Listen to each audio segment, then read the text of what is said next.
Hi, welcome back. I hope everybody has had a great Purim. Here in Israel, we're actually in the second day of Purim because, as you may know, in Yerushalayim, in Jerusalem, Purim is actually celebrated on Shushan Purim, which is Monday.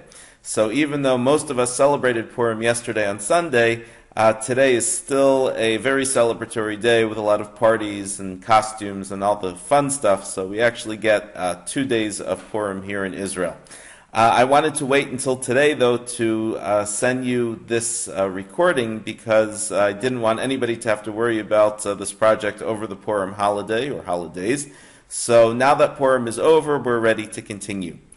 This week we're going to be talking about learning languages via technology. We'll take a look at specifically Hebrew, but also other languages that may be important in the classroom environment as well. So as we normally do, we'll take a look at some of the methodologies involved as well as at some of the websites. And we'll see what tools and what resources are available for us. Just a quick reminder before we get started.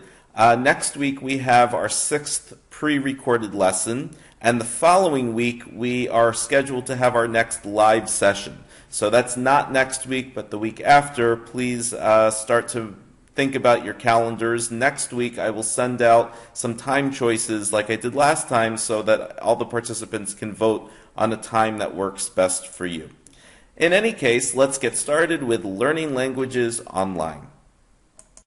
Okay, so today we're going to talk about learning language online. And whether you're teaching Hebrew as a foreign language or any other language, the first thing we really need to ask ourselves is, can a foreign language be taught via online resources? So far, we've talked about using online resources for things like math, for history, for Tanakh and Talmud skills, for Judaic studies. But the question is, can we rely on the resources that we have available online to actually teach somebody a new language? And there's a lot of debate that goes back and forth. Is this a skill that we can actually turn into a technology-based class or a technology-based skill? So what we're going to take a look at in today's lesson is we'll take a look at some of the challenges as well as some of the benefits to learning language online. And we'll also take a look at some very helpful tools that you may be able to use in your classroom or with your students. And let me just add before we get started, this presentation, this week's lesson is not just for language teachers. If you don't actually teach Hebrew or you don't teach French or Spanish, that's okay. Because a lot of times within our regular subjects, we have a need to bring in limited language skills. We may want to teach our students a new phrase or a new word in a different language. So even if you're not a full-time language teacher, hopefully what we discussed today still has some relevance and is still important to your classroom. Okay, so first, like I said before, can a language be learned in an online format? Again, this debate has been going on probably since the beginning of the whole idea of blended learning, which we talked about in a previous lesson. Blended learning, there's really little argument that it works well with things like math and science, and that even on the Judaic side that it works with things like Tanakh or Bible. But when it comes to foreign languages, this has kind of been one of those areas that schools and curriculum creators have been struggling with for a very long time. I get requests all the time through my organization, Bunim B'Yachad, about doing online Hebrew classes. And a lot of the schools that are coming to me are coming not because they're convinced that the online methodology is the way to go, but because they haven't found a great solution that really works well, be it traditional, classroom-based or online. So schools are willing to consider other alternatives, other things. And a lot of the great language programs that are available actually started with these reasons in mind, because the traditional ways were not working so well, so people started to look for other alternatives. However, even with those new alternatives, the nice thing about foreign languages and assessments is we can tell very easily whether the tools that we're using are working, i.e., can the people learning the language actually speak it when they are finished. And I look back on some of the Hebrew language programs, for example, that I've worked with and that I've helped initiate. And again, I'm not suggesting that there's a perfect solution. I think there are pros and cons to all different ways of learning a new language. But what we're going to take a look at today is what can be accomplished in the online format, and what are the things that we have to be sure of and careful of if we decide to go this direction. So first of all, let's take a look at some of the advantages of online language learning. First, we know that visual tools are easily incorporated into lessons. We've seen this in the past. The idea that in an online language lesson, the student can have instant access to a visual image, a picture, a drawing, a piece of clip art, even a video. This is huge when learning a language. It's not just a list of vocabulary words anymore. I remember when I started learning Hebrew in high school or in middle school, the teacher would give us a list of vocabulary words. And the idea of having, though, this picture that you can associate with a word, as simple as it sounds, would have actually, I think, looking back, been a huge help to my language learning. And since that time, when I've started to work with other teachers and other schools to build online lessons, we've actually seen that the visual elements do help the language learning process. There are several tools which can be used to reinforce concepts. And these are things that, even if you're not using the online platform as the only teacher, there are so many different tools that can be used to reinforce concepts, whether it be interactive videos, whether it be online activities to reinforce words and languages. I know, for example, my kids my oldest is now 8, but when he was a little bit younger, he was learning a lot of Spanish. And I asked him, I couldn't for the life of me figure out where he was picking up Spanish. Here we are in Israel. Again, it's hard enough with English and Hebrew. So I said, where are you learning Spanish from? And he said, oh, from Dora the Explorer. And I couldn't believe it, because he was actually speaking some pretty impressive Spanish phrases. And one day I sat down with him and I watched the Dora that he was watching, and it occurred to me that this was a great resource. Would I put a child down in front of Dora the Explorer and expect them to be fluent in Spanish? Of course not. But if I was looking for a tool to help reinforce some basic phrases and some basic vocabulary, these tools, because of the online world that we live in, these tools are readily available. Another advantage is time can be spent on a specific task until the student is ready to move forward. One of the great things about learning a language online is just the fact that the student can go at his or her own pace.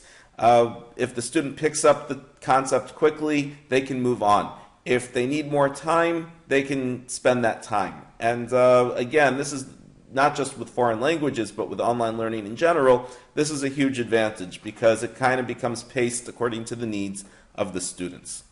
Another advantage is pronunciation. Sometimes when we learn a foreign language, the students kind of lose out on the authentic native pronunciation. Luckily with Hebrew, even in the United States, we have a lot of Israelis who are able to speak Hebrew and pronounce things exactly as they should be pronounced. But again, in general, this is an area that the studies have shown has really been lacking in foreign languages. So the fact that we're working online, all of the online platforms, which we'll take a look at, have obviously authentic and natural pronunciation. And again, if we're looking for our students to be able to use their skills to actually learn the language, to speak it in a foreign country, or to have dialogue, this is something that's important. And finally, students at different levels can all learn at different paces. A lot of the online platforms, which we'll take a look at today, are all self-paced, like we said before. So if you have a student who's advanced or a student that needs extra time on a specific skill or concept, the online platform really lends itself to this. So these are just a few of the advantages of studying a language online. Some of the challenges: number one, the student does not have access to real people to test knowledge. This has been one of the big criticisms in online language learning. Okay, so you learn some new vocabulary words, you learn how to do a sentence, you learn how to write something. But if you don't have real people to talk to, how are you going to know whether the student is actually doing this correctly or not? Or how will the student know? A lot of the online platforms have actually started to bring this element into the lessons through conversations or repetition. But again, even with all the great online resources we have, there's nothing, when learning a foreign language, there's nothing better than being able to talk to somebody right then and there. Another challenge is limited opportunities for conversational practice. Again, building on what we just spoke about, I look back at my own Hebrew skills, and when I was learning Hebrew, I learned Hebrew in a Jewish day school environment for probably over 10 years. And I learned different vocabulary words. I learned the past, the present, and the future. But when did I really learn Hebrew? I really learned Hebrew when I was here in Israel after high school, living on a kibbutz, surrounded by Israelis, and forced to practice the language and speak the language every single day. So obviously, in an online environment, this is going to be a little bit more limited. Now, you can make the argument that this would also be limited if the student were sitting in a classroom in Cleveland, Ohio, and that's true. But again, if we're looking at the advantages and disadvantages of learning online, again, if we can create an environment where the student actually has the ability to practice conversational skills, this is a big plus. And finally, another challenge is limited input on curriculum and emphasized skills. One of the really nice parts about working with the schools that I partner with is that we can build the proper programs together. For example, let's take the program that you're all participating in right now. This wasn't just a canned educational technology program where I said to JECC, take it, leave it, this is what it is.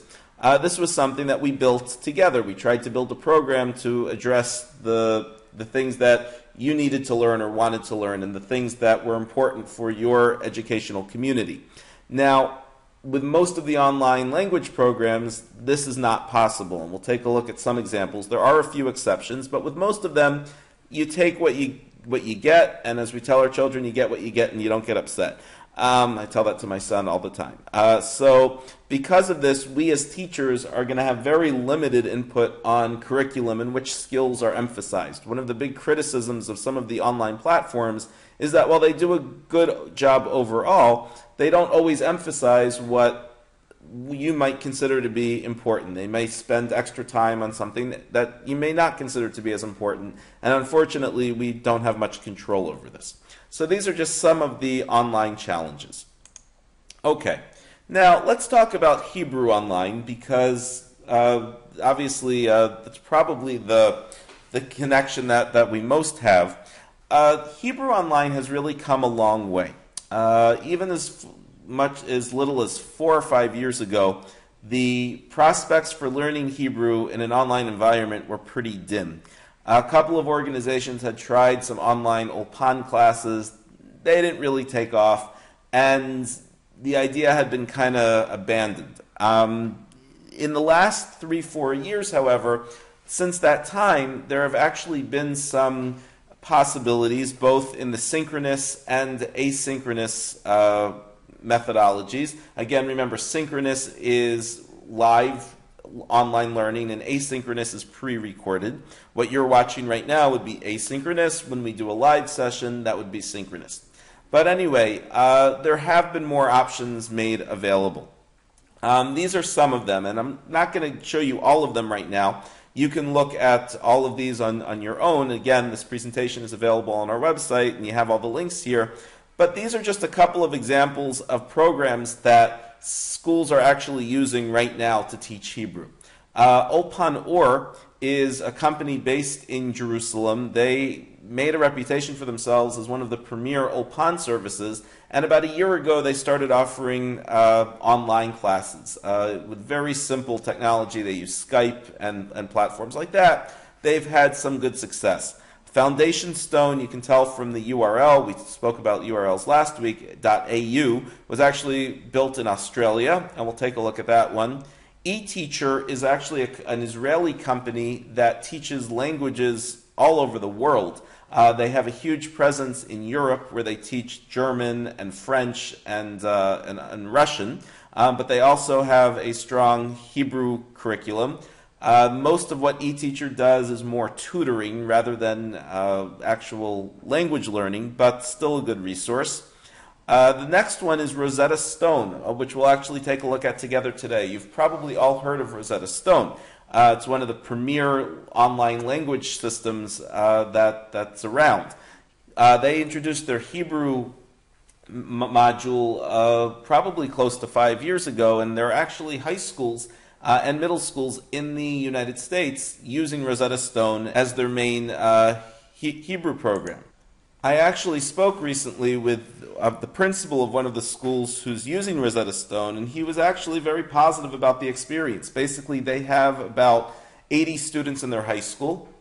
It's not evenly split between the 4 grades, but 80 students total. And he basically said that he had very little ability because the students were coming into his school at so many different levels. Some were very advanced Hebrew speakers, while some barely knew the alphabet. He looked at this as a good alternative, a good solution, because he said he could never have as many Hebrew classes at the different times that were needed to be able to do what he needed to do Hebrew-wise. So while they do miss the in-person aspect of Hebrew language, he said that for his students, Rosetta Stone is actually working really well. So we'll actually take a look at their Hebrew page in a second, and I'll show you some of how they work with their program. The next one is HebrewLanguage.com, another company that is fairly new. And the last one I put on here, you all recognize this website, is my organization, Bonim B'Yachad. We're actually working with quite a few Jewish day schools in North America to be able to create online Hebrew programs. And the requests I always get usually come after the schools have tried something more traditional. Schools and principals will come to me and say, well, we've been using this system for the last 2 years and we're really not happy with it. Can we try something else? And hopefully we'll be able to make them happy. But learning, as you may know, learning a language, whether it be online or in a classroom, is never an easy thing to do. And students we know learn differently, have different abilities. And the idea here is that we want to find a solution that works for as many students as possible. So these are the Hebrew online resources. We're not going to take a look at all of these together, but I want to show you one or two. Let's start with foundationstone.com.au. Okay, so here we are at Foundation Stone. This is a free resource, really not meant to be a complete self-study solution, but is a great classroom tool or enrichment a tool that you can use with your students. They have a lot of different abilities here, but what makes them unique is that they use a system that enables students to actually speak the language, and it then takes their entered audio files and corrects them and makes suggestions. So it does offer a kind of real-time element. They combine that audio feature with opportunities for self-study. You can see they have a flashcard program. They have different word lists depending on what you want to learn, whether you're a student or a high-tech person, and so on and so forth. And they also have a mobile version which is available, which is key, because if you remember the way our students are learning nowadays, how do our students learn? They're always walking around with their devices, their iPhones, their iPads. So another thing you always want to look for in any online resource is whether they have a mobile version available. You can see the mobile version is not free. It is a paid feature. But if you are using Foundation Stone as your Hebrew platform, as your enrichment platform, it's not so expensive, and you can make it available if needed. So foundationstone.com is an excellent resource. We can take a look here at some of the screenshots, and you can see that everything is able to be recorded and then edited later. And it's actually a pretty interesting system. I played with this a little bit, and it was actually a lot of fun. And you can actually, if you want to play around with it, you can actually sign up for free. There's no commitment here, and you can try it out. So this is one example of an online Hebrew resource. The next one I want to show you is actually the Rosetta Stone. Rosetta Stone, as we all know, is probably the most famous of the technology-based language solutions out there. It's used by adults, it's used by students, it's used by just about everybody in the general global community. What's nice about Rosetta Stone is that they really have built the reputation as being a true solution. Whether you want to learn Spanish, French, German, Mandarin, they have it. And they've done a great job of creating a platform that is easy to use, user-friendly, and actually encourages students of all ages to do what they need to do. Rosetta Stone is not free. If they are fairly affordable. You can see under $100. They do offer school-based solutions. So if you're thinking about using this for your class, you can actually call them up and they'll give you a good deal. Let's click on education for a second, and let's explore K-12 because that's what most of us are. So there are a lot of different ways that you can use this in your classroom. First of all, virtual blended learning, which we spoke about in one of our previous lessons. And they give you some case studies, and you can actually see how other schools are using this. And that's where you would use the Rosetta Stone methodology in combination with your own Hebrew lessons. And they also have a lot of self-paced lessons here as well. And they have some great videos that you can watch to kind of see how it works. Also, what's nice here is they do have a free trial. So if you want to try this out, if you're thinking about whether this could be helpful to your students, you can always go on and try a lesson or two on your own. So again, schools, Jewish schools, non-Jewish schools are using Rosetta Stone, not just for Hebrew, but for a lot of different languages. We'll talk about this later, but one of the most challenging aspects of creating a school schedule, at least on a high school level, is foreign languages. What happens is, and what principals have said to me, a lot of schools will offer the typical, or I should say quote-unquote typical foreign languages, French and Spanish. But what if you have 2 or 3 students who want to take Latin, or you have 2 or 3 students that want to take Mandarin or German or something like that? So a principal cannot always get a new teacher for 2 students or even 4 students. So what programs like Bonim B'Yachad and Rosetta Stone and the rest of these, what they allow these schools to do is to be able to offer language programs even to just small groups. And they're able to do it at an affordable way, and the students are still able to learn what they need to learn. So Rosetta Stone, again, it's not free, but they've tried to make it affordable. And they offer a great language solution for Hebrew and for other languages as well. Finally, one of the key things, and you can see it here, they have a great, Rosetta Stone has an amazing iPad app. I've actually seen it. It's interactive, it's fun, it has a lot of visual tools. Students really enjoy learning from this app. They did a great job designing that. And you can see here 20,000 plus educational institutions are using Rosetta Stone, so it's not a new idea. It's here, and they really do a great job with it. And again, everything I'm showing you today, even if there is a charge, you can see there's a try it free button here. You could always go on and try it out if you're looking to evaluate something, and I would certainly encourage you to do that. Okay. So the rest of these sites you can take a look at on your own, but each one offers a little bit of a different methodology, a little bit of a different style, but the goal amongst all of these is pretty much the same. It's to provide students with the tools they need to learn, in this case, Hebrew online. Okay, let's talk about some of the other languages. We've talked about Rosetta Stone already. But let's say you have students that want to learn French or Spanish, or you have students that want to learn Chinese or German or Portuguese, whatever it is. There are several websites that have really, again, these are not Hebrew, not with Hebrew, but for other languages. These are some websites that have really designed some of the more famous and some of the more well-known online language programs. Again, we'll take a look at a couple of these together. But the idea here is that each one, again, has its own methodology of how they're going to teach the languages. Let's take a look first at Babbel.com. So here we are at Babbel.com, and you can see they have a lot of different languages you can choose from. German, Spanish, Italian, French, Portuguese, and so on. So let's just, as an example, let's pick a language. Let's pick German.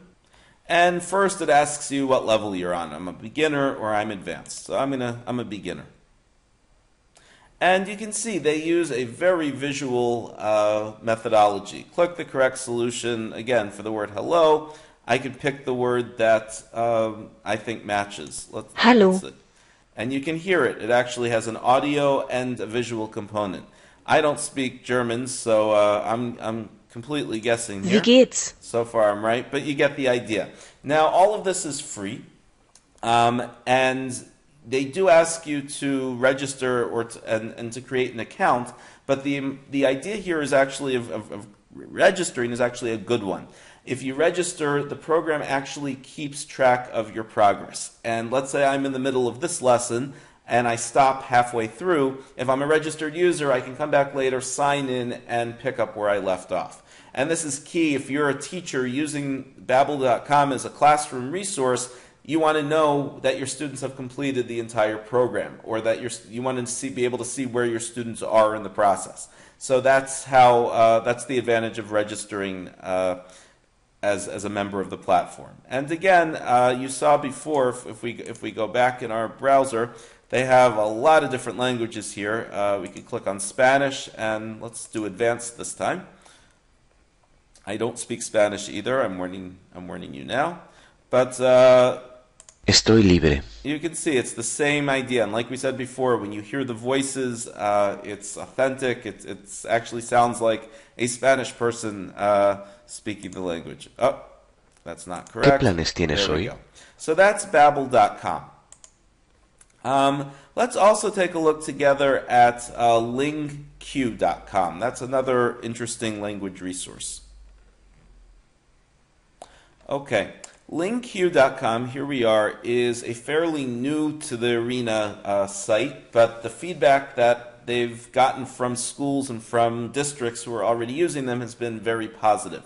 LingQ basically does self-paced language lessons, and they use a variety of different methodologies and tools to make things happen. They're not free all the way through. They do have pricing information here you can see. However, you can start for free, and just like the other ones, you can try it out, you can test it, and they really are not, at the end of the day, that expensive. So if you have in your classroom 5 or 6 or even 3 or 4 students who are using LingQ as a resource, it's not so costly. They do make you create an account, which I'm not going to do right now, but you can. And basically, as soon as you create your account, you can see they don't ask you for any credit card information, just they ask you to create a username and password. And once you do that, you'll be able to access their online language lessons. And they have language lessons in a few different languages, French, Spanish, to name a few, as well as some of the less common languages. And if you look down here, you can kind of see what they have. And this is a big one that makes them a little bit different. We said before, one of the challenges of online language learning is being able to actually have conversations. And LingQ, part of the reason they're so popular or they're becoming popular amongst the educational community, is that they actually offer the user a chance to join live conversations. And what you can do as a teacher, you can make this a requirement. You can say, as part of your work tonight or today, I want you to join a live conversation and actually speak to other students studying your same language. And you can track that as the teacher online as well. They also have an element where you can have your writing corrected. So not only are students learning to speak the language, but they can also learn how to communicate via written word. And basically what happens is the student has the option of submitting a paragraph or even an audio file, and they will send it back to you corrected. They do have a personal tutors option too, although most people, from what I've been able to gather, are not using that feature because the hours at this point are very limited. But the idea here is that LingQ offers the self-paced online community features, and again, because it's self-paced, it's really available whenever the student needs to learn, whether it be in your classroom or at home for homework. So LingQ has become a very popular resource, and by the way, here are the different languages. So they have French, Spanish, Japanese, Italian, German, Russian, Chinese, and so on. So again, a really wide variety. They do have Hebrew here as well, although interestingly enough, I tried to access their Hebrew content, and it doesn't look like it's up and running yet. It'll be something interesting to keep an eye on. If anybody finds it, let me know. I'd be interested to hear your thoughts. But I did try French, Spanish. I think I clicked on Italian, German, and Russian as well, and they were all active. So they're building as they go, and looks like a great resource. Okay, again, the rest of these you can look at on your own. Live Mocha is another great resource. I'm not going to show it to you live right now, but Live Mocha is actually an online languages community. One of our previous lessons, I asked you to look at online learning communities, and Live Mocha is exactly that, but it's dedicated to foreign languages. So they have a lot of great ideas. They have a lot of teacher comments on different challenges and so on and so forth. So it's actually very interesting. You can take a look at and even get some existing lesson plans if you're looking for something to do with your class. So definitely check out that site as well, livemocha.com. Okay, now we've talked about different platforms, and again, I don't recommend one over the other. I'm just showing you the possibilities. You as the classroom teacher and you as the school really have to pick the one that works best for you and your students. However, with all the great platforms, whether it be Rosetta Stone or LingQ or any of the other ones, I always say don't forget about YouTube. Why? Because YouTube is absolutely free, and it has some great content. We've seen in our previous lessons as well. If you are doing a project, let's say, related to Mexico, or you're doing something about another foreign country, always check YouTube to see what's available. I'll show you just one example right now. Let's go to youtube.com. And let's do a search for Spanish vocabulary. Spanish vocabulary lessons. And you can see, here's one from Babbel, which we took a look at together, but here's a great one, Easy Way to Learn Spanish. If I click on it, this is a 3-minute video, and something that I could easily bring into my classroom. And we can scroll through, teaching good morning and other skills. So you can find so many videos like this Buenas one tardes. Online for all languages. Buenas. I'm going to hit the back button and let's do Hebrew vocabulary lessons. And here's a great lesson. Learn Hebrew vocabulary with pictures. Okay. So here we go. This is taken from Hebrew Pod 101, which is a podcast. And you can see here, I'll skip a little bit, and it's called Learn with Pictures. Panim.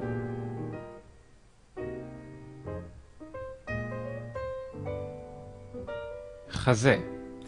And you get the idea. So again, this could be a great classroom tool. Beten. If you're teaching the different parts of the body with your students, this could be a great homework assignment to watch. This could be a great thing for the students to be doing as part of their self-paced work, as part of a blended learning lesson. There are a lot of different ways that you could use this. So always remember YouTube. The other, again, this is an obvious one. If you're teaching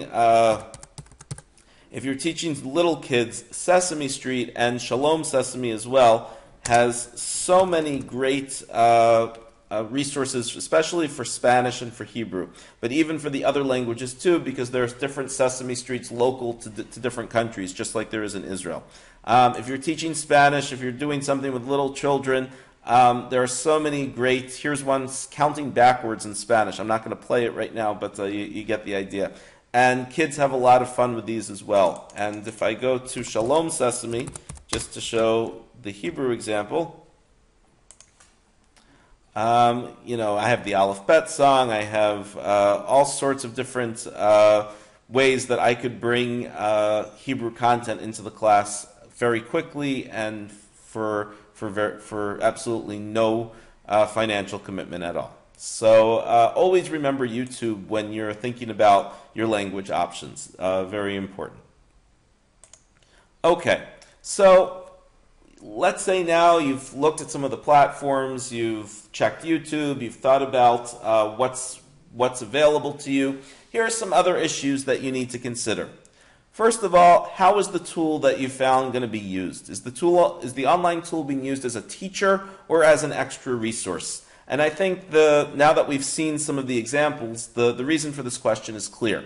Something like Rosetta Stone could be used as a teaching environment very easily. You can see the students can go on, they can participate in their lessons and do what they need to do. And you as the teacher can monitor their progress, but you may not actually need to teach anything. You could use Rosetta Stone in theory to have your students learn Hebrew or another language. Something like Babbel.com, for example, is probably more of a blended learning solution or a classroom resource. So when choosing your tool, you really have to figure out how is the tool going to be used, because that's going to help you know whether the selected tool can be effective or not. How can the students access the materials? Does the platform include an iPad app? I showed you in a couple of the sites we looked at some of the platforms that do have mobile applications or that do have the ability to monitor progress. These are important questions. You want something, if you're asking your students to go onto these platforms, especially on their own time, and to access the lessons or the information, you want something that they can do easily. How motivated are your students? If you assign self-paced lessons, will they follow through? And this is the big question for platforms like Rosetta Stone or LingQ or any of the other ones. The self-paced asynchronous materials work really well for really motivated students. If a student really wants to learn Spanish, then they'll probably be responsible enough to go on to LingQ every day or every week and complete the materials. If, however, they're not so motivated and they're more of the typical Jewish day school student, they may need something more synchronous, something like what Bonim B'Yachad does, or something like Ulpan Or, which we didn't take a look at, but you have the link for, or eTeacher. These are things that actually offer a live teacher presence and actually guide the student through. So you have to know your students as well. And that's not just true for foreign languages, but for any type of online learning. And finally, what tools are in place for assessments? How can you measure the progress of your students? Well, it's great. You found the platform, you like it, you think they're learning, but at the end of the day, how are you going to make sure that your students are actually doing what they need to do, that they're actually getting and being able to take the information and translate it to knowledge? It's one thing for the student to be responsible and to sit there and go through all the lessons, but how do you know they're learning anything? Now, platforms like Rosetta Stone and certainly some of the synchronous models like Bonim B'Yachad, like eTeacher, have built-in assessment modules where the students actually take tests online, participate in conversations, and you as the teacher can actually access all of this information and see at any given time how your students are progressing and how they're doing. Not all of the platforms have that. Now, if it doesn't have it, it doesn't mean that it's a bad platform. It just means that you have to plan accordingly. If you're using something that does not have a built-in assessment module, you have to give the assessments, and you have to know what to assess the students on, which means you have to be a little bit more involved. But this is important because at the end of the day, all these are nice tools, but we actually want our students to be able to learn the information we're providing. So that's very important. Now, before we conclude, I want to show you one more website. I'm going to go back here to my web browser. There's a great website called jr.co.il. This is a website called Jacob Richman's homepage. Jacob Richman lives in Ma'ale Adumim, which is outside of Jerusalem, and he is an avid blogger. If you search his name in Google, you'll come up with a lot of things. He does a lot of work with education, and one of the great things he's done, when he finds good links, he makes them available to everybody via his website. If you click on hot sites, for example, you can see all the different categories here: humor, kids, medical, technology, and so on. This is a great place to find some really good and quick information. He has an entire section dedicated to learning Hebrew. And you can see the different categories here: movies, names, songs, tutorials, ulpan, and so on. Let's just click on tutorials as an example. We actually looked at a couple of these together. Foundation Stone we looked at, but he gives a lot more options as well. Some of these are more helpful, some of them are less helpful, but especially for Hebrew, and I'm going to refer to his site more during the course of our lessons together. He has some really great links here. So this is a great website that you can use certainly for learning Hebrew, a lot of great links, but also for other topics as well. So I just wanted to show that to you. So we've taken a look in this lesson as to some of the different platforms available for online language learning, some of the pros and cons of online language learning. Now, what do I want you to do this week? I want you, for this week's task or this week's mission, to select one of the online language platforms and to complete one of the trial lessons. Whether it be Rosetta Stone, whether it be Babbel, whether it be LingQ, that's up to you. You can use one of the links in this presentation, or you can find one on your own. It's totally up to you. But I want you, almost all of the platforms we looked at and the rest of them have buttons that say try this for free or get started for free. I want you to actually do that. And I want you to go through one of the lessons. Most of the lessons are very short, 10-15 minutes at the most, but I want you to try it out and see how it goes for you. And you can decide on the language. It doesn't have to be Hebrew. You can choose any foreign language, beginner, advanced, totally up to you. I want you then to write a short review as to whether you think this could be an effective language learning tool. And I want you to be honest. I want you as a teacher to judge this, to judge the platform or the lesson that you try, and ask yourself, does this really help me learn? Could this really help me learn a language? Could I see my students using this as a language learning tool? And I want you to tell me why or why not. Or you may say yes, but I would change X, Y, and Z, and that's certainly okay as well. Would you use this chosen platform as a full online class or more as an enrichment blended learning tool? I think we're all familiar with the blended learning concept by now, so I want you to think about how it could be used. If the answer is neither, that's okay. If the answer is both, that's also okay. Just explain what your reasons are. And then finally, for the second part, I want you to go on YouTube and try to find at least one example of a video you could use as a classroom language tool. And then I want you to send me the video's URL. The URL is the website. And what do I mean? If you're teaching an upcoming lesson in about a certain culture, or you're doing something, it could be Hebrew, it could be Israel, it could be something else, but find something just like we did in this lesson. See if you can find something that you could use as a free classroom resource. And again, just when you find it, send me the web address, and I'll be interested to see what you find. So those are the tasks for this week. Hopefully it won't take you too long. As always, you can email me your work to aryeh@bonimbiachad.org. Like I say every week, this presentation and all of the materials are available on the class website, so you have all the links here. You don't need to worry about copying anything from the video. You can just click directly from the PowerPoint. So that's our lesson in online languages. In this week's lesson, we took a look at some of the different options available for online learning. Some of the options we took a look at can be used as full online classes, while others are more blended learning options. So hopefully you have now a general idea of what it means and what the possibilities are for teaching and learning languages online.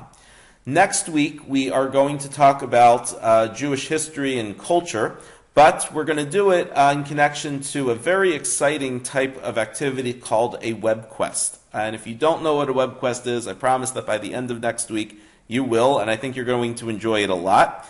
Just as a reminder, the following week is going to be a live lesson like we did at the beginning of the course. So next week I'll be sending out times for that, but you can start to think about when would be convenient, and we'll get it on the calendar. So have a great week, and I look forward to receiving your submissions. Take care.